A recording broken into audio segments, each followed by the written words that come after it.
Olá! Hoje a gente vai mergulhar fundo num desafio central da educação. Como é que a gente faz para descolonizar o conhecimento? Com base em algumas fontes acadêmicas bem importantes, vamos questionar aquilo que a gente sempre tomou como universal e tentar descobrir como construir um aprendizado que liberta de verdade. A nossa jornada hoje tem 4 paradas. A gente começa com a inquietação que dá o pontapé inicial nesse debate todo. Depois, vamos mergulhar na descolonização das ciências, explorar como o nosso corpo também é um lugar de saber e de resistência. E para fechar, vamos discutir a prática na sala de aula, aquela voltada para a justiça social. Então, para começar, vamos falar dessa tal de inquietação epistêmica. É basicamente um desconforto, sabe? Um incômodo com as bases do conhecimento eurocêntrico que, muitas vezes, a gente aceita sem nem pensar a respeito. As fontes que a gente analisou já começam com essa pergunta, que é uma verdadeira provocação. Ela nos obriga a encarar uma imagem, a do cientista como um homem cis, branco, que foi construída e martelada por séculos, né? E no processo acabou excluindo a maior parte da humanidade da própria ideia de quem é que pode produzir conhecimento. E a provocação continua, olha só. A gente aprende na escola sobre Tales, Pitágoras, Hipócrates, mas raramente contam pra gente que Kemet, uma civilização africana e negra, já tinha conhecimentos super avançados muito antes. Fica a pergunta, por que uma história vira universal e tantas outras são simplesmente apagadas? Para a gente entender a raiz desse problema, tem um conceito que é chave, a colonialidade. E atenção, não é a mesma coisa que colonialismo. O colonialismo, como sistema político, acabou. Mas a colonialidade, essa estrutura de poder, continua aí. Ela se manifesta no ser, definindo quem é considerado humano, no saber, validando só conhecimento europeu, e no poder, justificando a dominação. Bom, agora a gente vai para a segunda parte para ver como isso tudo funciona na prática. O nosso foco vai ser em como podemos combater essa narrativa colonial dentro das ciências, um campo que muitas vezes se vende como totalmente objetivo e neutro. Será mesmo? O termo é forte, né? Violência epistêmica. Mas ele é muito preciso. É o processo pelo qual a ciência moderna se coloca como o único conhecimento válido e, com isso, ela silencia e invalida todas as outras formas de saber. Tudo que está fora do seu método é visto como crença, saber popular, mas nunca como ciência. E este slide aqui, ele materializa o que foi apagado. A gente vê aqui evidências de conhecimentos super avançados, metalurgia, cirurgias complexas como as cesarianas feitas pelos Banioro, a mumificação em Kemet que mostra um baita entendimento do corpo humano e até o desenvolvimento da agricultura no Vale do Nilo, milênios antes de outras regiões. E esse apagamento não é só uma coisa histórica, não. Vamos conhecer agora algumas mentes brilhantes que têm contribuições gigantescas, mas que muitas vezes ficam invisíveis. Começando aqui no Brasil com a química Denise Fungaro e sua inovação super sustentável a partir da cana-de-açúcar.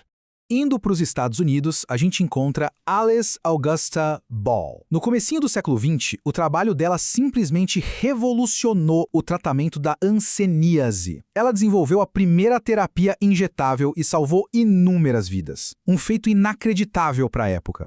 De volta ao Brasil, temos André Rebouças, um engenheiro genial do século XIX.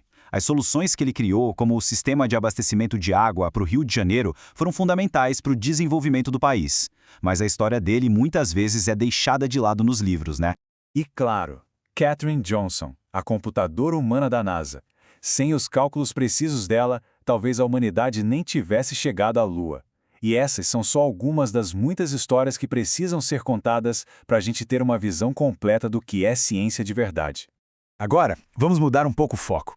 A gente saiu da descolonização de um campo externo como a ciência e vamos para a descolonização do nosso mundo interno. O nosso corpo, a nossa memória e a nossa experiência de vida como fontes riquíssimas de conhecimento. Essa citação ilustra de um jeito brilhante o ponto de partida para uma nova abordagem, a pedagogia congadeira.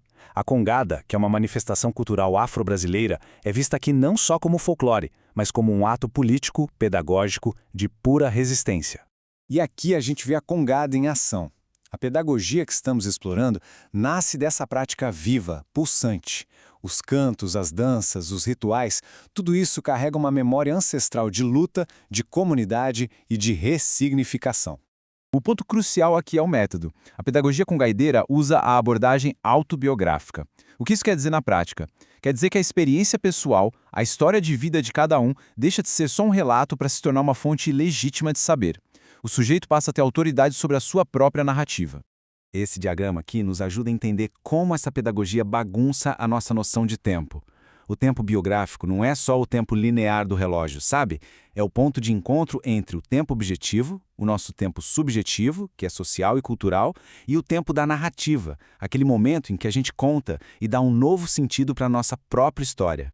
Aprofundando essa ideia, as fontes falam em tempo-espírito. É um conceito poderoso, que valoriza a bagagem que a gente carrega, nossas experiências, nossa ancestralidade. É um tempo orgânico, em espiral, que bate de frente com aquele tempo linear, produtivo e cronometrado que a modernidade colonial nos impôs. E tudo isso é guiado pelo princípio de Sankofa, um símbolo adinkra, que representa a importância de voltar ao passado para buscar o conhecimento que a gente precisa para seguir em frente. Não é sobre ficar preso no passado, mas sim aprender com ele para construir um futuro diferente. E chegamos à nossa última parte, onde tudo se conecta. Afinal, de que serve a teoria sem a prática, não é mesmo? Essa sessão final é sobre transformar todas essas ideias em ação, em uma prática educacional que seja de fato libertadora.